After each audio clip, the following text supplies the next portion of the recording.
నమస్తే welcome to డీనిస్ ముందుగా headlines. ఢిల్లీలోని ఎర్రకోట వద్ద పేలుడు. మెట్రో స్టేషన్ సమీపంలోని గేట్ 1 వద్ద పార్కింగ్ చేసిన ఓ కారులో బ్లాస్ట్. బాంబ్ స్క్వాడ్ బృందాలతో ఘటనా స్థలానికి చేరుకుని దర్యాప్తు చేస్తున్న ఢిల్లీ పోలీసులు. 2 ఏళ్ల కాల పరిమితితో కూడిన అక్రిడేషన్లు జారీ చేసేందుకు సంబంధించి మీడియా రిలేషన్స్ పోర్టల్ ను లాంఛనంగా గా ప్రారంభించిన సమాచార పౌర సంబంధాల గృహ నిర్మాణ శాఖ మంత్రి కొలుసు పార్థసారథి.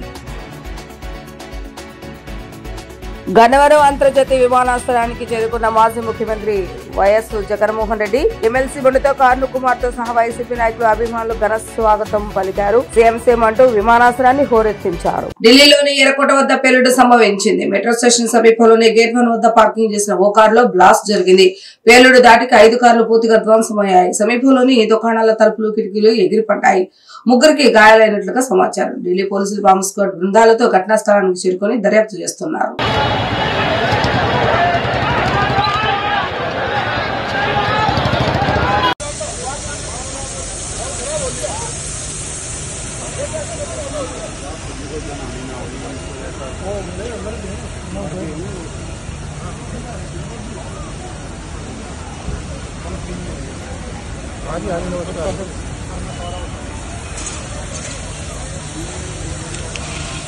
ఆంధ్రప్రదేశ్ రాష్ట్రంలో వివిధ మీడియా సంస్థలు పనిచేస్తున్న జర్నలిస్టులకు 2026-27 2 కాల పరిమితితో కూడిన అక్రిడేషన్లు జారీ చేసేందుకు సంబంధించిన వీడియో రిలేషన్స్ పోర్టల్ వెబ్సైట్ ను సోమవారం సమాచార పౌర సంబంధాల గృహ నిర్మాణ శాఖ మంత్రి కొలుసు పార్థసారథి లాంఛనంగా ప్రారంభించారు. ఈ మేరకు ఏపీ సచివాలయం ప్రచార విభాగంలో జరిగిన మీడియా సమావేశంలో మీడియా రిలేషన్స్ వెబ్సైట్ ను సమాచార సంచాలకులు కెఎస్ విశ్వనాథన్ తో కలిసి ప్రారంభించారు. గతంలో జారీ చేసిన జర్నలిస్టుల అక్రిడేషన్లు గడువు ఈ నెల 30 తేదీతో ముగినున్న నేపథ్యంలో రానున్న 2026-27 2 కాలానికి నూతన అక్రిడేషన్లు జారీకి వివిధ మీడియా సంస్థలు పనిచేసే ప్రింట్ అండ్ ఎలక్ట్రానిక్ మీడియా ప్రతినిధుల నుండి దరఖాస్తులు ఆహ్వానించడం జరుగుతుంది. రాష్ట్ర మరియు జిల్లా స్థాయి అక్రిడేషన్లకై అర్హులైన మీడియా ప్రతినిధులు అందరూ ఈ పోర్టల్లో దరఖాస్తు చేసుకోవచ్చు అన్నారు. ఈ పోర్టల్లో దరఖాస్తు చేసుకున్న జర్నలిస్టులు తమ అప్లికేషన్ స్టేటస్ ఏ దశలో ఉందో కూడా ఈ వెబ్సైట్ ద్వారా తెలుసుకోవచ్చు అన్నారు. ఈ పోర్టల్లో ఏ విధంగా దరఖాస్తు చేసుకోవాలని విధి విధానాలను మంగళవారం పత్రికా ప్రకటన ద్వారా తెలియజేయడం జరుగుతుంది. మనకి అక్రిడిషన్ కోసం ఐ థింక్ ఒక ఫ్యూ మంత్స్ బ్యాక్ ఒక జియో ఇవ్వడం జరిగింది. సో మనం మన మినిస్టర్ గారి ఆదేశం మేరకు ఒక పోర్టల్ తయారు చేయమని చెప్పడం జరిగింది. సో ఆ పోర్టల్ కూడా రెడీ అయింది. సో ఈరోజు we would like to launch that portal. So ఈ పోర్టల్లో మనం అన్ని జర్నలిస్ట్స్ మీరు అక్రిడిషన్ అప్లికేషన్ కోసం మీరు దాంట్లో అప్లై చేసుకోవచ్చు. సో మేము అన్ని డిస్ట్రిక్ట్ లెవెల్ ఆఫీసర్స్కి కూడా ట్రైనింగ్ ఇవ్వడం జరిగింది. సో దాంట్లోవే అన్ని మీ డాక్యుమెంట్స్ అన్నీ దాంట్లో అప్లోడ్ చేసుకోవచ్చు. కొన్ని ఆర్గనైజేషన్స్ నుంచి అప్లోడ్ చేయాల్సిన డాక్యుమెంట్స్ మా ద్వారా అప్లోడ్ చేస్తాము. సో మీది ఎక్కడ మీ అప్లికేషన్ ఉంది అనేది కూడా దాంట్లో రియల్ టైమ్గా చూసుకోవచ్చు. ఎవరి దగ్గర ఉంది, ఏదైనా అప్రూవల్ అయిందా, ఆర్ ఏదైనా డాక్యుమెంట్ షార్ట్ ఫాల్ వల్ల మీకు వెనక పంపించడం జరిగిందా, అవి అన్నీ దాంట్లో క్లియర్గా మానిటర్ చేయడం జరిగింది. మినిస్టర్ గారు కూడా క్లియర్గా ఆదేశాలు ఇవ్వడం జరిగింది. ఈ November 30th లోపు ఈ ఫుల్ ప్రక్రియ కంప్లీట్ చేయాల్సిందే అని. సో దాని మేరకు ఈరోజు ఫస్ట్ స్టెప్లో we are launching this portal through the hands of the honourable minister.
మాజీ ముఖ్యమంత్రి జగన్మోహన్ రెడ్డి సోమవారం బెంగళూరు నుంచి గన్నవరం అంతర్జాతీయ విమానాశ్రయానికి చేరుకున్నారు. ఎమ్మెల్సీ మడతో కర్ణు కుమార్ తో సహా వైసీపీ నాయకులు అభిమానులు ఆయనకు స్వాగతం పలికారు. అభిమానులు సీఎం అంటూ విమానాశ్రయాన్ని హోరెత్తించారు. అనంతరం ఆయన తాడేపల్లిలోని తన నివాసానికి రోడ్డు మార్గంలో బయలుదేరి వెళ్లారు.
ఢిల్లీ పేలుడు ఘటనకు కారణాలను ఇప్పుడే చెప్పడం కష్టమని కేంద్ర హోంమంత్రి అమిత్ షా తెలిపారు. ఇది టెర్రరిస్టుల పనేనని మీడియా అడగగా తాము అన్ని కోణాల దర్యాప్తు చేస్తున్నామని చెప్పారు. ఘటనా స్థలం నుంచి సేకరించిన శాంపిల్స్ ను విశ్లేషించిన తర్వాతే కారణాలు తెలుస్తాయని వివరించారు. ఏ కోణాన్ని వదలకుండా ఇన్వెస్టిగేట్ చేస్తున్నామని అన్నారు. ఈ పేలుడులో ఇప్పటివరకు 13 మంది చనిపోయారు.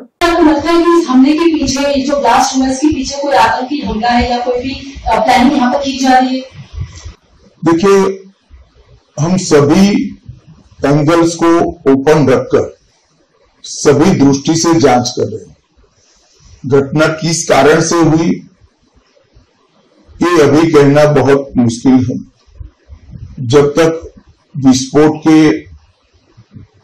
स्पॉट पर से जो स्पेसिमेंस मिलेंगे इसका जब तक एफएसएल का एनालिसिस एनएसजी का एनालिसिस नहीं होता इसके बारे में कुछ भी कहना दिक्कत है. मगर हम किसी भी एंगल को बंद नहीं मानते हैं. सभी एंगल का हम दृढ़ता के साथ आगे जांच करें. धन्यवाद. శ్రీ శ్రీ శ్రీ దుర్గామల్లేశ్వర స్వామి వారి దేవస్థానం నిర్మాణం వాంబే కాలనీ వాసుల చిరకాల వాంఛ అని సెంట్రల్ ఎమ్మెల్యే బొండా ఉమా అన్నారు. పవిత్ర కార్తీక మాస సోమవారం రోజున ఆలయ ధ్వజస్తంభ మహోత్సవం నిర్వహించడం ఎంతో ఆనందంగా ఉందని అన్నారు. నియోజకవర్గంలో కేవలం దేవాలయాలే కాక మసీదులు చర్చిలతో సహా అన్ని మతాల వారిని గౌరవిస్తూ వారి సాంప్రదాయాల ప్రకారం అన్ని విధాలా సహకరిస్తామని పేర్కొన్నారు. సెంట్రల్ నియోజకవర్గం వాంబే కాలనీలో నూతనంగా నిర్మించిన శ్రీ శ్రీ శ్రీ దుర్గా మల్లేశ్వర స్వామి దేవస్థానం నందు విగ్రహ ప్రతిష్టాపన మరియు ధ్వజస్తంభ ప్రతిష్టాపన కార్యక్రమాలు అత్యంత వైభవంగా జరిగాయి. ఈ సందర్భంగా సెంట్రల్ ఎమ్మెల్యే ప్రభుత్వ విప్ బోండా ఉమా ముఖ్య అతిథిగా పాల్గొని ప్రత్యేక పూజలు నిర్వహించిన అనంతరం అన్నదాన కార్యక్రమాన్ని ప్రారంభించారు. ఈ సందర్భంగా ఆయన మాట్లాడుతూ ఈ దేవాలయ నిర్మాణం స్థానిక భక్తుల చిరకాల వాంఛ అని, తాను గతంలో ఎమ్మెల్యేగా ఉన్నప్పుడే పనులు ప్రారంభించి పూర్తి సహకారం అందించామని తెలిపారు. పవిత్రమైన కార్తీక మాసం, అందులోనూ కార్తీక సోమవారం సందర్భంగా పరమశివుడి ఆశీస్సులతో ఈ కార్యక్రమం నిర్వహించడం పట్ల ఆయన ఆనందం వ్యక్తం చేశారు. నియోజకవర్గంలో కేవలం దేవాలయాలే కాక మసీదులు, చర్చిలతో సహా అన్ని మతాల వారికి గౌరవం ఇస్తూ వారి సాంప్రదాయాల ప్రకారం అన్ని విధాలా సహకరిస్తున్నామని పేర్కొన్నారు. డివిజన్ నాయకులు కంచి ధనశేఖర్ మాట్లాడుతూ ఉదయం నుంచే వేలాది మంది భక్తులు క్యూ లైన్ లో నిల్చొని స్వామివారిని దర్శించుకున్నారని, ఈ సందర్భంగా అన్నదాన కార్యక్రమం కూడా ఏర్పాటు చేసినట్లు తెలిపారు. ఈ సందర్భంగా నాయకులు భక్తులందరికీ కార్తీక మాస శుభాకాంక్షలు తెలిపారు.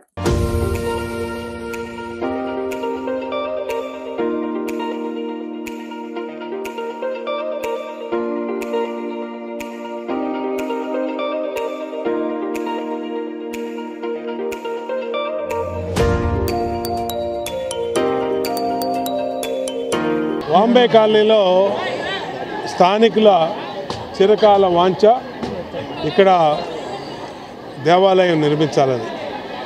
గతంలో నేను శాసనసభ్యుడిగా ఉన్నప్పుడు ఆ రోజున పనులు మొదలుపెట్టాం, అన్ని రకాలుగా సహకరించాం.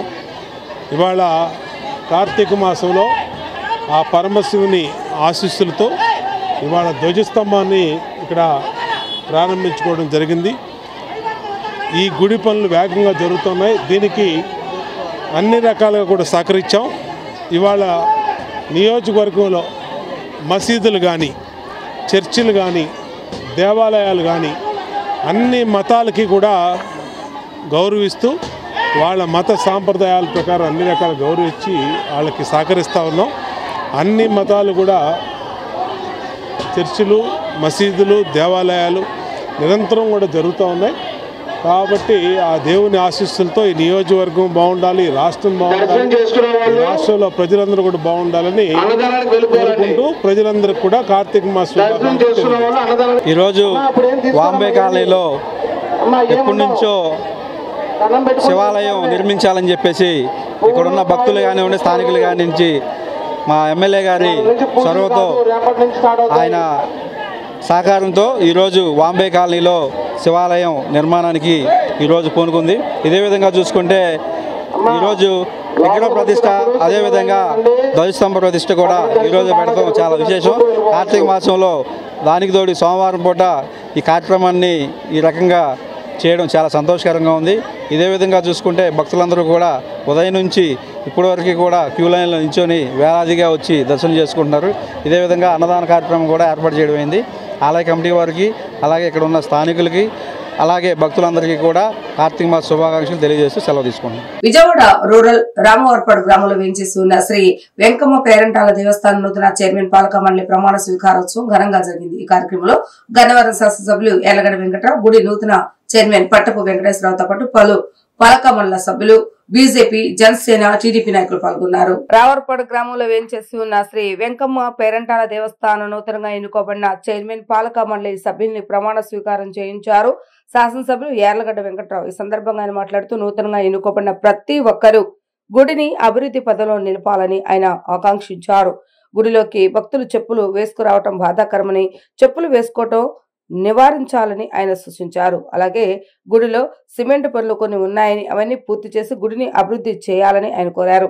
రాజకీయాలకు అతీతంగా నడుచుకోవాలని ఆయన సూచించారు. ఈ కార్యక్రమంలో శాసనసభ్యులు యార్లగడ్డ వెంకట్రావు మరియు నూతన చైర్మన్ పట్టపు వెంకటేశ్వరరావు, జనసేన పార్టీ నాయకులు వన్రెడ్డి రామకృష్ణ, బీజేపీ నాయకులు కుమారస్వామి, దేవాదాయ ధర్మాదాయ శాఖ అధికారులు, భక్తులు పాల్గొని ఈ కార్యక్రమాన్ని జయప్రదం చేశారు.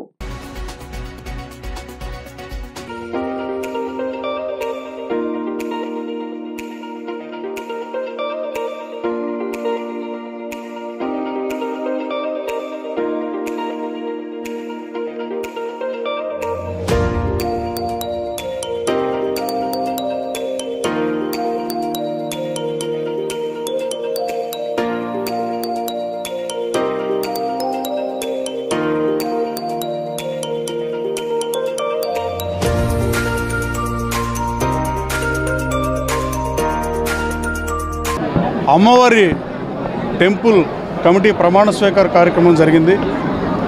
దీంట్లో ఇవాళ ప్రమాణ స్వీకారం చేసిన 10 మంది సభ్యుల్ని, అలాగే చైర్మన్గా ప్రమాణ స్వీకారం చేసిన పట్టపు వెంకటేశ్వరరావు చంటి గారిని మనస్ఫూర్తిగా అభినందిస్తూ, ఇంతకుముందు చైర్మన్లు పనిచేసిన దానికన్నా మిన్నగా పనిచేసి అమ్మవారి గుళ్ళో భక్తులకి సౌకర్యాలు మెరుగుపరచడం కానీ, ఇక్కడ ఎనకమాల మెట్లు కూడా టైల్స్ కానీ ఏమి లేని పరిస్థితి, టాయిలెట్స్ ప్రాబ్లం ఉన్న పరిస్థితి, అమ్మవారి గుడి చుట్టూ పైనుంచి లీకేజ్ ఉన్న పరిస్థితి. అలాగే వీటన్నిటినీ రాబోయే 10 రోజుల్లో చేయమని ఈవోకి చెప్పా. 27 లక్షల రూపాయల డబ్బు ఉంది గుడికి. అలాగే దాదాపు నెలకి 3-4 లక్షల రూపాయలు ఆదాయం ఉన్న ఈ టెంపుల్ ఒకటే గన్నవరం నియోజకవర్గంలో కమిటీ ప్రభుత్వం నియమించడానికి, దేవాదాయ శాఖ నియమించడానికి అర్హత ఉన్న టెంపుల్ ఈ ఒక్క టెంపులే.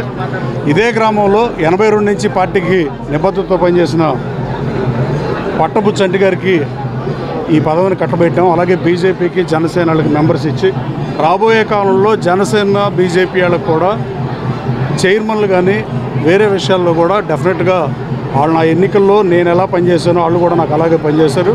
వాళ్ళకి డెఫినెట్గా అవకాశాలు కల్పిస్తా. కానీ దురదృష్టం గన్నవరం నియోజకవర్గానికి 2 డైరెక్టర్ల పదవులు తెలుగుదేశం పార్టీకి వచ్చింది. ఆ పరిస్థితి రాబోయే కాలంలో అందరినీ సంతృప్తిపరచాలి కాబట్టి రాష్ట్రంలో కూటమి అధికారంలో ఉంది కాబట్టి చాలామంది సీట్లు సాక్రిఫైస్ చేసిన పరిస్థితి.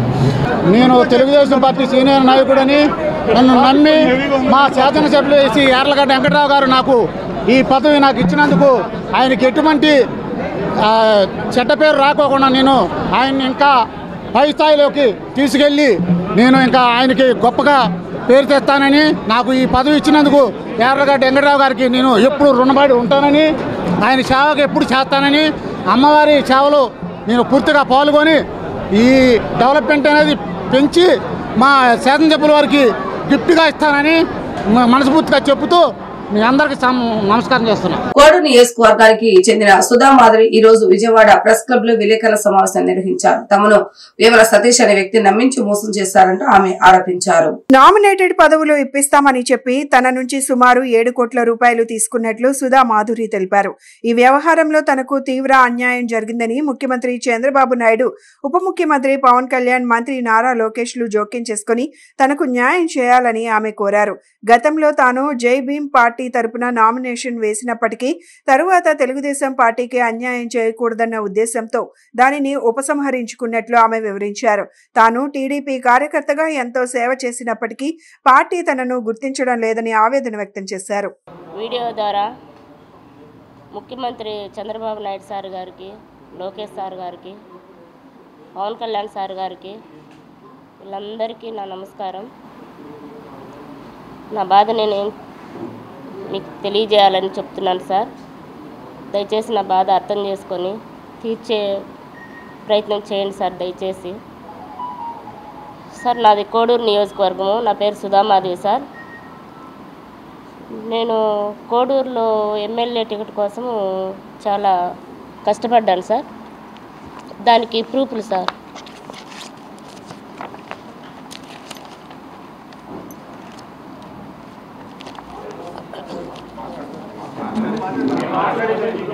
దానికి ప్రూఫ్లు సార్. నేను మొన్న వీడియో పెట్టాను సార్. మాకు అన్యాయం జరిగింది, మాకు న్యాయం చేయండి. వేమన సతీష్ గారు మా దగ్గర 7 కోట్లు డబ్బులు తీసుకొని టికెట్ ఇప్పిస్తానని చెప్పి మమ్మల్ని మోసం చేసి మా కాడ 7 కోట్లు డబ్బులు ఇప్పించుకున్నారు సార్. దానికి ప్రూఫ్లు మీ కాడ ఏమున్నాయి? అందరూ ఎవరైనా ఇప్పించుకుంటారు సెలబ్రిటీ. ఇది ఎవరు సార్? మా ఇంటాయన సార్. ఇక్కడ వచ్చి మా ఇంటాయన సార్. మా ఇంటాయన పక్కన కూర్చోండేది సతీష్ గారు సార్. ఆ సార్ పక్కన కూర్చోండేది చూడండి సార్, అందరికీ తెలుసు, ఎంపీ గరికపాటి రామకృష్ణ సార్ గారు. చూడండి సార్, మేము ప్రూఫ్లు లేనిది అనవసరంగా ఏది మాట్లాడం సార్. మమ్మల్ని నమ్మించి మోసం చేసి ప్రతి ఒక్కటి మమ్మల్ని ఇక్కడంతా తిప్పి ఈ సార్ గారు వచ్చి చంద్రబాబు నాయుడు సార్ గారికి ఎస్కర్ట్ పియోన్ సంథింగ్ చూడండి సార్, మధు సార్. మాకు తెలుసా సార్ వీళ్ళు? చూడండి సార్, మమ్మల్ని ఎంతగా మోసం చేసినారో మీరే చూడండి సార్. మీరే చూసి మాకు న్యాయం చేయండి సార్. ప్రతి ఒక్కటి మమ్మల్ని ఎంతగా నమ్మించి మా దగ్గర 7 కోట్లు డబ్బులు తీసుకునిందాక ఎంత మమ్మల్ని ఇచ్చేసినారో చూడండి. మమ్మల్ని తర్వాత ఎంత చిత్రహింస పెట్టినారో అది కూడా పక్కా ప్రూఫ్లతో చూపిస్తాము. చూడండి, ఇక్కడ ఎవరు సార్? మా ఇంటాయన సార్. కూటమి ప్రభుత్వ అధికారంలోకి వచ్చాక పేదలకు పూర్వ వైభవం వచ్చిందని సెంట్రల్ ఎమ్మెల్యే బొండా ఉమామేశ్వరరావు అన్నారు. సీఎం చంద్రబాబు నాయుడు ప్రవేశపెట్టిన P4 పథకం పేదల జీవితాలు వెలుగులు నింపుతుందన్నారు. తాను సైతం 9వ డివిజన్ దత్తత తీసుకుని ఆయా డివిజన్ల నిరుపేదలకు శక్తివంచన లేకుండా సహాయం అందజేస్తామని అన్నారు. 24వ డివిజన్ కు చెందిన నిరుపేదలకు P4 పథకం కింద 3 తోపుడు బండ్లు ఆ సెంట్రల్ ఎమ్మెల్యే బొండా ఉమామేశ్వరరావు అందజేశారు. మొగల్రాజపురంలోని తన కార్యాలయం వద్ద జరిగిన ఈ కార్యక్రమంలో ఎమ్మెల్యే బొండా ఉమామేశ్వరరావు మాట్లాడుతూ నిరుపేదలకు మంచి రోజులు వచ్చాయని అన్నారు. గతంలో మాదిరిగా వారికి ఆర్థికంగా చేయూత అందించేందుకు ప్రభుత్వం P4 పథకాన్ని అమలు చేస్తుందన్నారు. ఇందులో భాగంగా నియోజకవర్గంలో నిరుపేదలకు మార్గదర్శకుల నేతృత్వంలో సాయం అందిస్తున్నామని తెలిపారు. ప్రజలు చిరు వ్యాపారులు నిర్వహించుకునేందుకు, రజకులకు ఇస్త్రీ చేసుకునేందుకు వీలుగా అనువైన బండ్లను అందజేస్తున్నామన్నారు. ఇప్పటి వరకు 300 మందికి తోపుడు బండ్లు అందజేస్తున్నట్లు ఆయన వివరించారు. వారు వ్యాపారాలు నిర్వహించినందుకు అనువుగా 15,000 రూపాయల గ్యారంటీ లేని రుణాలను కూడా బ్యాంకుల ద్వారా అందిస్తున్నామని ఎమ్మెల్యే ఉమా వివరించారు. పేదరిక నిర్మూలన కోసం తమ ప్రభుత్వం కట్టుబడి పనిచేస్తుందన్నారు. ఈ కార్యక్రమంలో 24వ డివిజన్ కు చెందిన టీడీపీ నాయకులు పాల్గొన్నారు. కూటమి ప్రభుత్వం అధికారంలోకి వచ్చినాక పేదవాళ్ళకి, చిరు వ్యాపారులకి మళ్ళా పూర్వ వైభోగం వచ్చింది. ఈరోజు ముఖ్యమంత్రి చంద్రబాబు నాయుడు పిలుపు మేరకు P4 అనే కార్యక్రమాన్ని తీసుకొని మరి మార్గదర్శకులుగా ఉన్నవాళ్ళని అంటే వ్యాపారస్తుల్ని, ఇండస్ట్రియలిస్టుల్ని, కాంట్రాక్టర్ని, సమాజంలో ఉన్నవాళ్ళని తీసుకొని బంగారు కుటుంబాలుగా లేని వాళ్ళకి పెట్టి వాళ్ళకి ఏదో ఒక సహాయం చేసే విధంగా పెద్ద కార్యక్రమం తీసుకున్నాం. అట్లాగే మా సొంతగా మేము శాసనసభ్యుడిగా 9 డివిజన్లు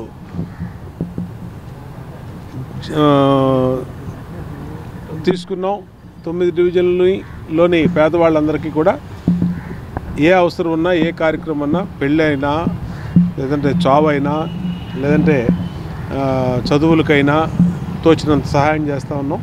ముఖ్యంగా చిరు వ్యాపారులకి తోపుడు బళ్ళు ఉచితంగా ఇచ్చి వాళ్ళకి బ్యాంకులోను 15,000 రూపాయలు ఎటువంటి గ్యారంటీ లేకుండా ఆధార్ కార్డు మీద 15,000 లోను, 15,000 కట్టేస్తే మళ్ళీ 25,000, మళ్ళీ 50,000 కూడా ఇచ్చే విధంగా వాళ్ళకి కాల్ మనీ కానీ అధిక వడ్డీలు బారిన పడకుండా వాళ్ళకి అండగా ఉంటా ఉన్నాం. అట్లాగే వాళ్ళకి జోన్లు పెట్టి వాళ్ళకి ఆ జోన్లో వ్యాపారం చేసుకునే దానికి సదుపాయం కల్పిస్తూ ఉన్నాం. అంతేకాకుండా వాళ్ళకి లైసెన్సులు కూడా ఇస్తూ ఉన్నాం స్ట్రీట్ వెండర్స్కి. అన్ని రకాలుగా పేదవాళ్ళకి, చిరు వ్యాపారులకి అండగా ఉండే విధంగా ఇస్తూ ఉన్నాం. ఇప్పటికీ నేను శాసనసభ్యుడైనాక దాదాపు 300 బళ్ళు, టిఫిన్ బళ్ళు కానీ, స్త్రీ బళ్ళు, రజకు సోదరులకి, అలాగే తోపుడు బళ్ళు అన్నీ ఇవ్వటం జరిగింది. ఇది ఒక నిరంతర ప్రక్రియ. ఈరోజు 24వ డివిజన్లో మరి మా పార్టీ నాయకులు మరి అప్పారావు కానీ, కృష్ణ కానీ, మా రమణ కానీ, రవి కానీ వీళ్ళందరూ ఆధ్వర్యంలో మరి ఇక్కడ తోపుడు బళ్ళు మహిళలకి ఇవ్వటం జరిగింది. సంతోషం. రాబోయే రోజుల్లో కూడా మా దేవుడు ఇచ్చిన శక్తి కొలది ఎంత వీలైతే అంత సహాయం చేస్తామని తెలియజేస్తాం. అమరావతి విశాఖ ఎకానమిక్ రీజియన్ అభివృద్ధిపై సచివాలయంలో ముఖ్యమంత్రి నారా చంద్రబాబు నాయుడు సమీక్ష నిర్వహించారు. ఈ సమీక్షకు సిఎస్కే విజయానంద్, ఆర్థిక, పర్యాటక, పారిశ్రామిక, రవాణా, ఐటీ, మున్సిపల్, వ్యవసాయ, ప్రణాళిక విభాగం ఉన్నతాధికారులు హాజరయ్యారు. విశాఖ ఎకానమిక్ రీజియన్ రాష్ట్రానికి గ్రోత్ హబ్ గా తీర్చిదిద్దే అంశంపై సమావేశం చర్చించారు. శ్రీకాకుళం నుంచి కోనసీమ వరకు వివిధ జిల్లాలను విశాఖ ఎకానమిక్ రీజియన్ గా అభివృద్ధి చేసే అంశంపై సమీక్ష చేశారు. జీవన ప్రమాణాలు, సుస్థిర అభివృద్ధి తదితర అంశాలతో ఎకానమిక్ మాస్టర్ ప్లాన్ రూపకల్పనపై సమావేశంలో చర్చించారు.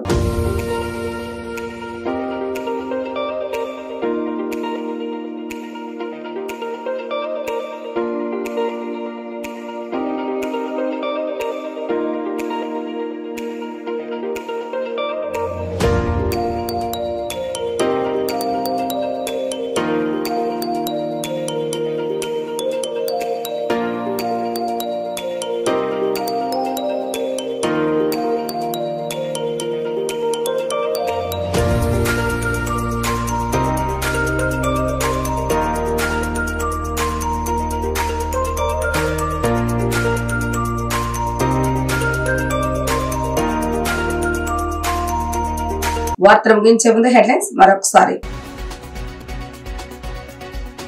ఢిల్లీలోని ఎర్రకోట వద్ద పేలుడు. మెట్రో స్టేషన్ సమీపంలోని గేట్ 1 వద్ద పార్కింగ్ చేసిన ఓ కారులో బ్లాస్ట్. బాంబ్ స్క్వాడ్ బృందాలతో ఘటనా స్థలానికి చేరుకుని దర్యాప్తు చేస్తున్న ఢిల్లీ పోలీసులు. 2 ఏళ్ల కాల పరిమితితో కూడిన అక్రిడేషన్ జారీ చేసేందుకు సంబంధించి మీడియా రిలేషన్స్ పోర్టల్ ను లాంఛనంగా ప్రారంభించిన సమాచార, పౌర సంబంధాల, గృహ నిర్మాణ శాఖ మంత్రులు కొలుసు పార్థసారథి. గన్నవరం అంతర్జాతీయ విమానాశ్రయానికి చేరుకున్న మాజీ ముఖ్యమంత్రి వైఎస్ జగన్మోహన్ రెడ్డి, ఎమ్మెల్సీ బండితో కారును కుమార్తె సహా వైసీపీ నాయకులు, అభిమానులు ఘన స్వాగతం పలికారు. సీఎం అంటూ విమానాశ్రయాన్ని హోరెత్తించారు. ఇవే రోజు వార్తా విశేషాలు. మరల తిరిగి ప్రసార వార్తలు మళ్ళీ కలుద్దాం. అందరికీ సెలవు. నమస్కారం.